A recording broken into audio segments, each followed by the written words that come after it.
Welcome to Rocky Mountain Marketing. I'm your host, Katie Brinkley. Join us as we dive deep with the world's leading digital marketing experts every single Tuesday. It's all about giving you the strategies that are working right now, directly from those who are making an impact. With my 20 years of experience, I'm here to help you navigate the world of digital marketing. Whether you're looking to sharpen your skills or transform your business, you're in the right place. Let's get started on today's journey to success. Welcome back to this week's episode of Rocky Mountain Marketing. I was introduced to today's guest by a mutual friend, Atiba.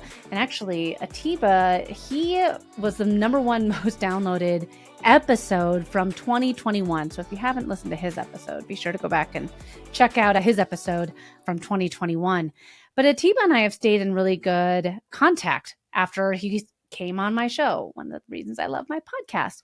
And he introduced me to today's guest. And today's guest is such a fascinating person that I had to bring him on and introduce him to all of you guys. And just his philosophies around business, I feel are game changing. The way that we approach business, we do business with one another, the way that we network, the way that we grow our businesses, all of it. I think his message needs to be out there for all of us to hear because I think it's going to change the world. Today's guest is the founder of Business with Integrity, and Pedro champions to believe that businesses should aim for more than just profit, empowering entrepreneurs to really build a more impactful business and a more profitable brand in the process. He actually started his entrepreneur journey before the age of 19, and he has grown industry-leading brands that have touched millions globally. And he had a lot of early financial successes, but he grew up in the Bronx and has a desire for deeper fulfillment. And man, he's all over the world. Today, he's coming to us from Spain. Every time I talk to him, I always want to say, where or how are you? But I need to start saying, where are you? So Pedro, thank you so much for joining us on the podcast today. I'm really excited for the discussion that we're going to have. Yeah, I'm stoked to be here, Katie. Thanks for having me.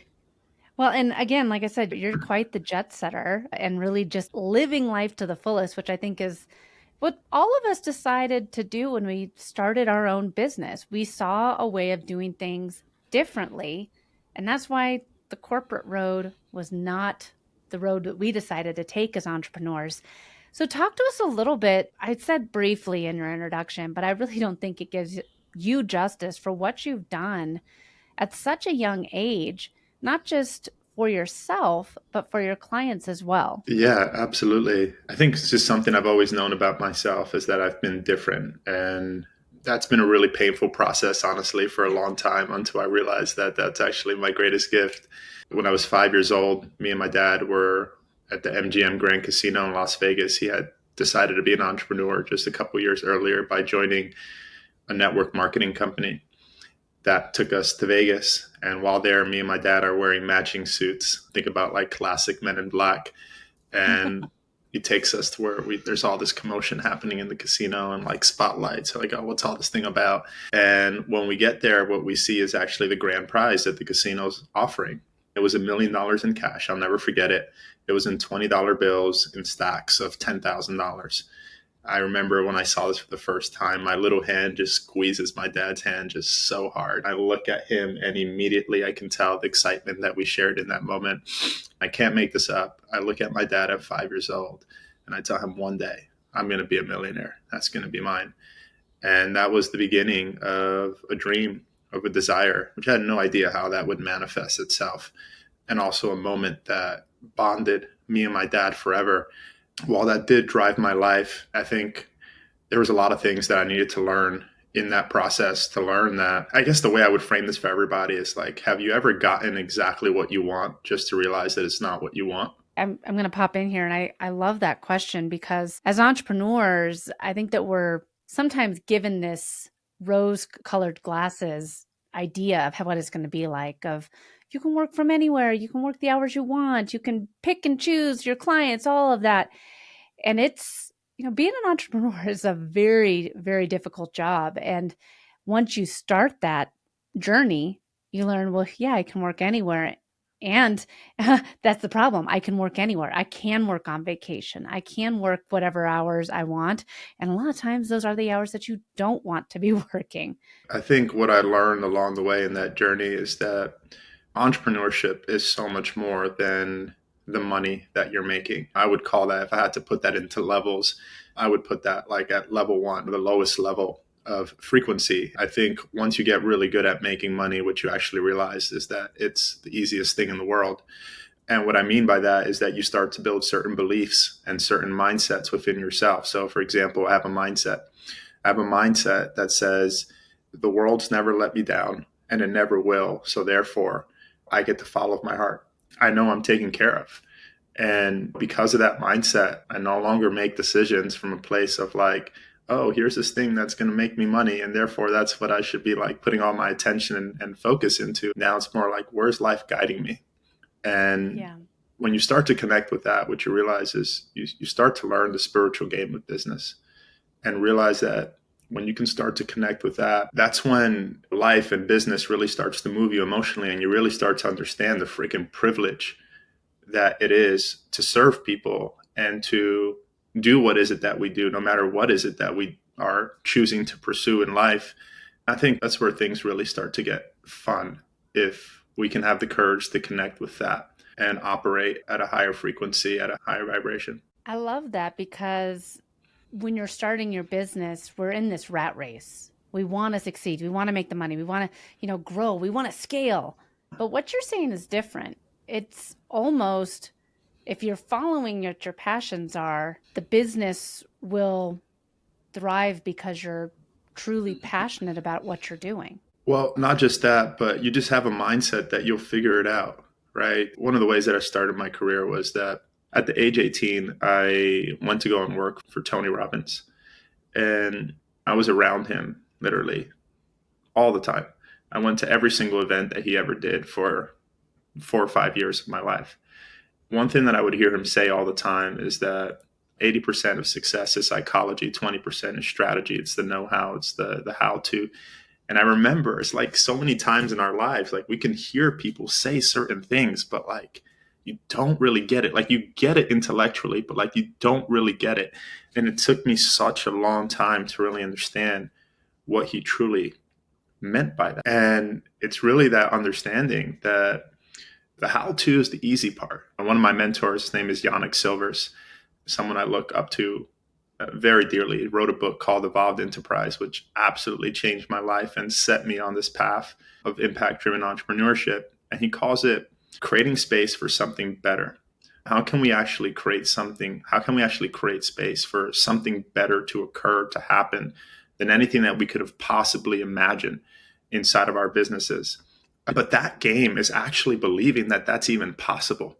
So much of this game of being an entrepreneur is having the mindset that you're just going to figure it out. Just failure isn't an option.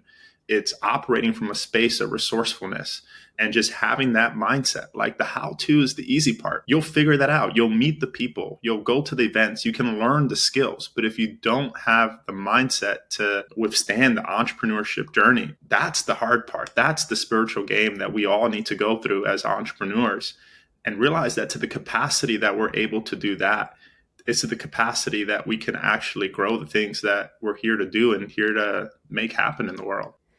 So I'm curious, Pedro, how you went from being that kid standing next to your dad, holding his hand, squeezing his hand when you saw the $1 million and said, I'm going to be a millionaire one day. Really, that's kind of a profit driven mindset, to where you are now, where it's so obvious that you are 100% purpose driven. Yeah, it wasn't until I got the thing that I thought I wanted. And I remember I was running a seminar, and it was a 2 day seminar. And it was a 14-hour a day seminar. And I remember just like pouring my heart out. And this event was in New York City. I invited my dad to be there. And I hadn't seen my dad the whole event. I have everyone at the very end kind of in a big circle in this ballroom, beautiful chandeliers taking place inside of this ballroom. I ask everybody, like, tell me, what you got out of this. Everyone's just sharing like really deep, beautiful shares. And I remember just feeling so grateful to hear that this is what people were taking away from it. I remember in that moment looking over to the entrance of the ballroom, and there I see my dad. And what was significant about that moment was that I look at my dad and I see tears falling down his cheeks. What's crazy about that is that I've never seen that man shed a single tear in my entire life. That was the moment that I felt like, oh, I did it. I made it. But what was wild was waking up the next day and feeling like, now what? That was the first thought that crossed my mind after doing the thing that I thought I wanted more than anything in the world and that drove my life for 20 years. It wasn't only after I had that experience, that same exact day, I made a decision that I was going to shut it all down. It was completely unreasonable, shutting down a business that was making over $1 million and saying, oh, I'm going to go and figure this out because this isn't it. Given where I grew up in the Bronx in New York City, I didn't have anything. I remember saving up $20 to run 8 miles. I kid you not. I used to run 8 miles to the closest bookstore just so I can buy a paperback book. And I would buy the paperback so I can save $4 and then save the next $20 to buy the next book. This is a true story. And here I was, like literally giving it all up. Just like, I'm going to go and figure this thing out. This isn't it. This is not success to me. But that actually drew my life in a downward spiral because what happened was I started then to like wrestle with my identity of like, who am I without the success? You know, who am I without the $1 million+ business, without my dad's approval, without this image that I created for myself and whatever I perceived that to be. I remember I ended up flying to Thailand at the time, and I'm in one of the most beautiful islands in the entire world. And just seeing this absolutely magical sunset, unlike anything I've ever seen in my life. I remember in that moment feeling like, I don't want to be here. Wait, what? You didn't want to be what? That's not what I thought you were going to say. Yeah, I mean, that's really what happened. I was so wrapped up in the success, and it literally made my identity. Without it, I didn't know who I was. And that's a big problem because usually business is an extension of the founder, the visionary. And that's usually what we are. And we choose to be entrepreneurs. Most of us are visionaries. And so my identity was wrapped up in everything that I was doing. What was driving me was literally an obsession to be someone and to have status among my peers, to have a certain number inside of my bank account. And once that was all stripped away through my own sheer will, it was like, who am I? And I would say that that's where my life really began. That's where I would say slowly a drive started to be born inside of me, unlike anything I had ever experienced up to that moment in my life. And what happened was I met an incredible mentor, and I'm just sitting in a cafe, Katie, and it starts raining. It's like pouring rain like crazy. This entire cafe gets full, and there's only 2 seats available in the entire cafe, and they're directly in front of me. And this couple asks, hey, can we sit in front of you? Can we sit with you? And I'm like, sure. Obviously, the cafe is full. And while we're sitting at this cafe, we start talking. And after like a 20-minute conversation, I get curious about these 2 individuals. And I say, hey, tell me more about you. What do you guys do? That's what I was used to asking back in the day. I'll never forget the guy's response. His name was Chris. He said, I help people who are ready to wake up. I was so naive at that time in my life that my response was, what's that? And then his next response changed my life forever. He said, it's kind of like the next level from where you are now. And so if people are familiar with like the DISC profile or like the Kolbe index, I'm a very high driver. I'm a very high D. And so you're telling me there's a better way than what I've learned? I'm like, what is that? I just got so interested in what he had to say. The way the conversation ended was, if you ever need anything, reach out. And I got to the point where for the first time in my life, I truly asked for help. Not asking for help from a place of trying to be more successful, but from a place of needing help and figuring out what is it that I was experiencing. It was on the other side of that work that I did with this guy who would be, to this day, the most powerful mentor in my entire life, was really where I started to uncover who am I beyond the business. And in that, really uncovering what life wanted from me, which was to really stand for something so much more than just the money that I was making. So do you think that with what you've gone through, I think that a lot of people are feeling that way. They're tired, they're burnt out, and they're trying to do all the things and it's still not bringing them joy. Do you think that that's changing? that as a culture, we're changing the way that we approach work? I think as a society in general, we're starting to wake up that there's a different way. One of my favorite books and titles of books is it says The Way We're Working Isn't Working. Really cool companies like Hey.com. And I think the reason, and that book went on to be a New York Times bestseller, and I think the reason why so many people resonated with a title like that, or maybe another book being like Essentialism, for example, which also sold millions of copies, is that people are realizing that there has to be a better way. I don't know what the way is, but like definitely not the way that we're doing it. So I think we're in a place in society where people are starting to realize that, which I think is a really powerful realization, kind of the first step. And now for a quick break. You've heard me mention some of my favorite tools on Rocky Mountain Marketing in the past, and today I want to talk to you about Podmatch. Podmatch is the tool that you need if you're looking for more shows to guest on to elevate your brand authority, or if you're a podcast host yourself and you've been looking for the perfect guest, Podmatch is your solution. Podmatch matches guests and hosts through their system, and I've had a tremendous luck with them over the past 5 years. Check out Podmatch at joinpodmatch.com/Katie. All right, let's get back to the show. What else do you think is important for people to consider if they're doing all the things and they're still not finding that they're happy? I think that's the biggest thing that you were missing, right? You found the success. You had $1 million business. You were traveling the world. Had people saying that what you were saying to them was impactful, that they were learning from you, and it still wasn't bringing you the kind of fulfillment that you wanted. So what other, I guess, things out there should people be, if they're sitting there saying like, this is me, this is how I'm feeling with my business, whether they have $1 million company or they're just trying to get to their first 6 figures, what advice would you have to someone that's feeling that way? Yeah, the way I think about this is that I think most people have it backwards, or at least this is what my experience of life has taught me. Most people are trying to solve their problems from outside in versus inside out.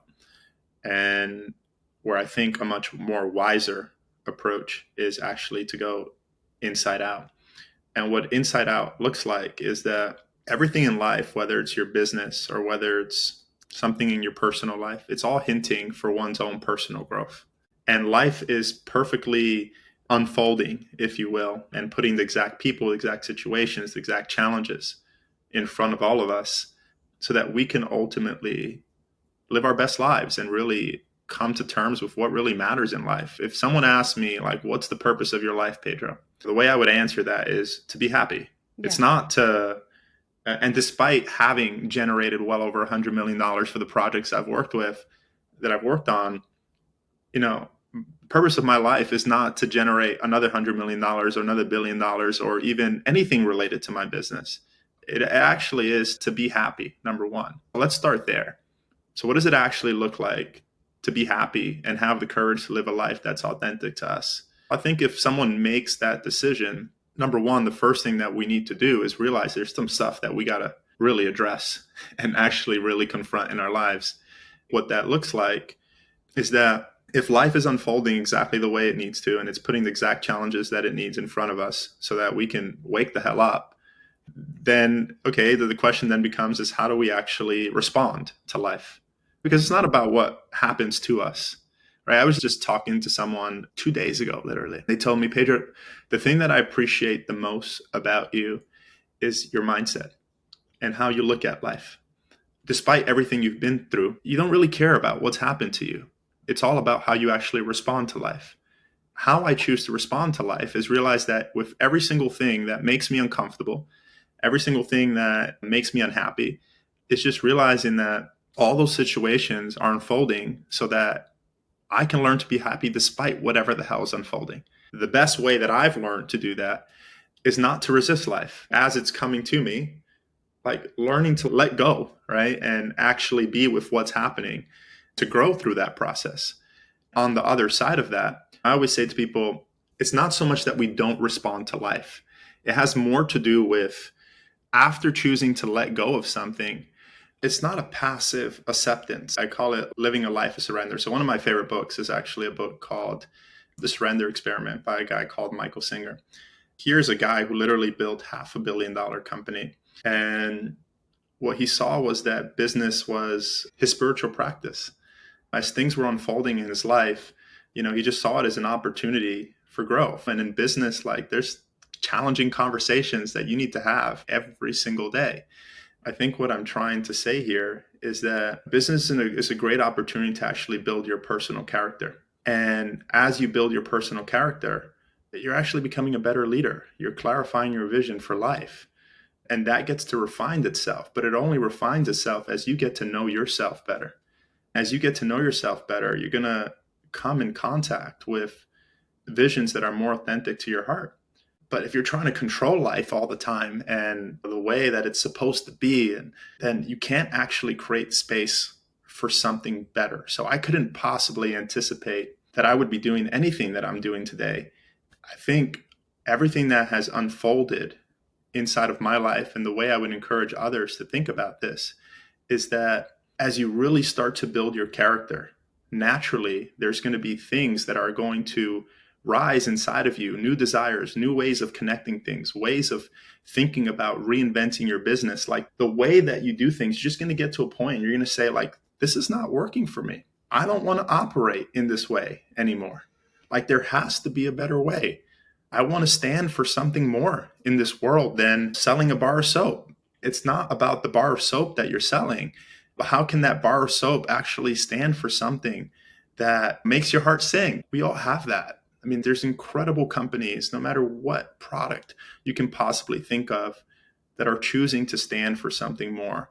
But I believe that every single entrepreneur that's chosen to do that, and every single entrepreneur who chooses to show up in that way, that for every single one of them, it's been an inside-out approach, not an outside-in one. Yeah. And I think that what you're talking about here is when you have, like you said, you're not just selling a bar of soap, but if you have a business where you sell soap, what's the soul behind it? And what you're passionate about, that's your company's soul. It really does evolve over time. Like for me and Next Step Social, we were all of the things. We did websites, we did Google ads, we did Facebook ads, we did all these things. I was like, gosh, this isn't what I'm happiest doing. So then we went down and we did just social media. And I got really clear about what I was most passionate about with social media when I was writing my book. Right. And it was being on social media less so that we could spend more time building communities and relationships. And that completely evolved the business even further. And again, the company soul even further. And then people said, well, Katie, like, what lights you up? What would it be that you did all the time? And I said, well, my podcast. And that's where we then launched out the podcast production. I mean, then it is ever evolving, but you have to listen to your company's soul to really figure out what's guiding you for being happy as a business owner. And if you have a business that you're proud of, people are going to want to do business with you. They're going to build a brand that, as you said, a brand that wins over people's hearts. Yeah. I think what it is that so many people just don't realize that this is actually even possible. I remember the first time that I learned about a company called Patagonia. I'm actually wearing a Patagonia shirt right now. It's my favorite company in the world. There's a lot of companies I'm a fan of, but Patagonia is, like, I consider them the pioneers, if you will, inside of this whole impact entrepreneurship thing. I remember when I first discovered Patagonia and I really started to study their business model. Here's my first thing that I thought was like, oh, this is possible. I didn't even know that it was possible to operate in the way that a company like Patagonia did. As far as I was concerned, you were solving a problem and you sold a product, you sold a service, and you fulfilled on that service. That was the beginning, just seeing that it was possible. I remember the first time I read the book, Do Something That Matters, by the founder of Tom's, and he was sharing his story. And I kid you not, a business book, I literally just was so moved, entirely emotional. Like, I'm not like someone who's like a big crier or anything like that. But like, I was reading, I got through chapter 2 of that book and I was just like bawling. I was like, wow, this is so freaking incredible that a business can do this and still sell hundreds of millions of dollars worth of products. And guess what? Even be more profitable than other companies that are selling the same exact thing. This was years ago. I remember when Tom's announced for the first time that they had sold 5 million shoes. Do you know what that means? That means they sold 5 million shoes, given their business model, which is they pioneered the whole one-to-one model. I remember recently walking into a Patagonia store and like one of my favorite shirts, which was like this fishnet shirt, the recycled fishnet shirt that they have. I was looking for it and I didn't see it anywhere. I was talking to the person. I was like, do you guys have this in stock? They're like, no, we actually recalled it because we realized that some of the fabric was actually stretching. And so they took literally their best seller, literally their absolute best seller, like just off of the shelves, just to stay true to their values, which is we guarantee everything we make. I just didn't know that you can actually operate in this way. And you know what that made me feel? It was like, wow, I love this company even more. I love this company even more. I want to make this really practical for people so that they can actually understand what's happening and the opportunity that they actually have in front of them. Because I think most people don't actually realize the importance of this. I'm really big into data and there's things that come through me intuitively, but then I just want to be like, I also want to back that up with like, how does this actually make sense as a business? I learned 3 things through a lot of my research. And one of those things that I learned was that there's been this massive rise of women in the workplace. I mean, there's more women entrepreneurs, there's more women in C-suite positions, in executive positions than there has ever been. And I think that is just a progression as a society. And so now, what you have is, number one, you have this mindset of women, which have really high emotional intelligence in positions of actually making decisions. Here's what's really interesting about that. Most people don't realize this, but products that are sold to men are actually primarily purchased by women. If you look at the majority of income in a particular household, they control the majority of purchasing power. You start thinking about this, we're going to start building a narrative. When you start thinking about this as a company, if you start to ignore this powerful demographic, what starts to happen? Well, very, very quickly, your revenue starts to go down and you slowly become irrelevant. Now, on top of that, you take that. And then on top of that, you take that there's been this massive rise of the millennial generation. Here's what I mean very specifically. Here in about 12 to 24 months, the millennial generation is going to make up 50% of the entire workforce. I'm going to say that again, 50% of the entire workforce will be millennials. Everyone makes a big deal about millennials, but you know why they actually matter? It's because there's so many of them. And there's so many of them now in the workforce. And what makes millennials different? It's their values. It's what they're actually willing to say and not say. If they don't like something, they grew up in a world of being connected. They'll say something about it. They'll be the first ones to actually leave a review about it. They actually care. They're willing to pay a little bit more for something that they actually care about and they believe aligns with how they see themselves, their identity in the world. And there's all sorts of data to back this up. And then, Katie, you take that, and then on top of all of that, you take this crazy advancement in technology, which is just booming. It started with the internet, but now fast forward all the way to AI. I mean, today, I literally rented a car as I landed here in Spain where I am. And they didn't have the car ready when I arrived, and they made me wait 2 hours to get this car rental. I don't usually leave reviews. However, this experience was so bad, literally the worst car rental experience of my entire life, that I immediately went on Google and I left a review, and it was a 2-star review. And I said, hey, I see everyone working really hard, but you guys suck. It was some version of that. And guess what? People, when choosing to make a buying decision on whether to rent a car from this company, they're going to read that, and that's likely going to influence their decision. Who goes on Amazon and buys something without actually reading the reviews anymore? This is the world that we live in today. If you're good, you're dead. It's that simple. In today's world, you need to be outstanding. And you know what that means? That means doing business with integrity. That means actually standing for something more than the way of business that we grew up in that is no longer relevant in today's world. If that's the standard that you operate in, you're going to get eaten alive. It's just not acceptable anymore. And the companies that are not only winning today, but I believe that the companies that are going to win tomorrow and actually be the predominant players are the ones that actually can operate at this higher standard. What I'm saying is that to find what you want to be a champion for and the standard that you want to operate in your business, to find what that is for you, like that first starts with you being a better leader. And being a better leader first starts by choosing to better lead yourself. And as you learn to lead yourself, then eventually you earn the privilege to lead one person. And then eventually you earn the privilege to lead a few people.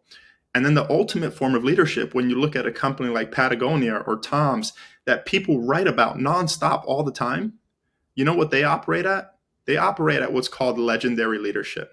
Legendary leadership, to me, what that means is what's the level of leadership that's present when you're not in the room? We're on this podcast and I'm advocating and talking and just absolutely raving about these companies and they're not here. That's legendary leadership and what we all have the opportunity to do. Wow. Every time I talk with you, Pedro, it inspires me to do more. It inspires me to be a better business owner, to be a better leader, to make sure that I know what my values are. Because if I know what my values are, then it does have a trickle-down effect to my team, my business, my clients, and hopefully everyone that's in my sphere. This has been such a great conversation. I would love for people to connect with you. You have a brand new show that people should absolutely check out. What's the best way for people to learn more about you, connect with you, and just keep up with all of the inspiration that you are pushing out into the universe? Yeah, I would say definitely check out businesswithintegrity.com. In addition to that, the podcast, Business with Integrity podcast. And hopefully there'll be a lot more social content thanks to some stuff we'll do together soon for people to consume. So I think those are the best ways at the moment. Amazing. Yeah. So be sure to check out Pedro's podcast. Y'all are listening to a podcast here. Go ahead after you're done listening to this episode and leaving it a 5-star review. Head on over to the Business with Integrity podcast. Listen to it. Watch it on YouTube. Pedro, I think that what you're doing and the way that you perceive business and the world is really needed, not just for entrepreneurs, but even the big companies. That's what's going to change the way that we approach our world and our businesses so that we're truly happy because, life is short, right? That's right. I just want to say this last thing. There's one little thing that I can leave everyone with is that one of the fundamental mindsets and beliefs that I have is that I believe everything that you want in life is on the other side of generosity. And to bring this whole conversation forward, that starts with being generous with yourself and how you show up for yourself and with the things that come up within yourself. But generosity is not just giving. I think that's the problem and how people see it, this limited definition of it. Though, yes, that's great. You can be generous with others. You can be generous with your business. You can be generous with your employees. You can be generous to people around you. And everything that you want in life, I believe, is to the proportion that you're actually willing to be generous with life and things around you. To the proportion you do that is the proportion that life's going to give you exactly what you want and probably even something so much better. And so that's my call to action to anyone listening. Where in your life are you not showing up at the level of generosity that matches what you say that you want? And that's probably where you're going to find the gap between where you are now and why things are going your way or not going your way. Love it. Well, Pedro, thank you so much for joining us today. It's been an absolute pleasure speaking with you. Thanks, Katie. Thanks so much for listening to this week's episode of Rocky Mountain Marketing. I hope you're leaving with valuable insights and the inspiration to lead your market. If you've enjoyed our time together and found today's podcast episode useful, I have a small favor to ask of you. Please hit that subscribe button to stay updated with the latest episodes. And if you know someone who could benefit from these episodes, maybe a fellow business leader or an aspiring entrepreneur, go ahead and share this episode with them. Let's spread the knowledge and grow together. Also, I'd love to hear from you and continue the conversation beyond the podcast. Visit me at katiebrinkley.com to connect, to find more resources, or just to share your journey. And be sure to pick up your copy of my new book, The Social Shift, at katiebrinkley.com/book. Thanks again for tuning in. I'm Katie Brinkley, and I can't wait to dive into more strategies and stories with you on the next episode of Rocky Mountain Marketing. Let's keep on taking your marketing to new heights.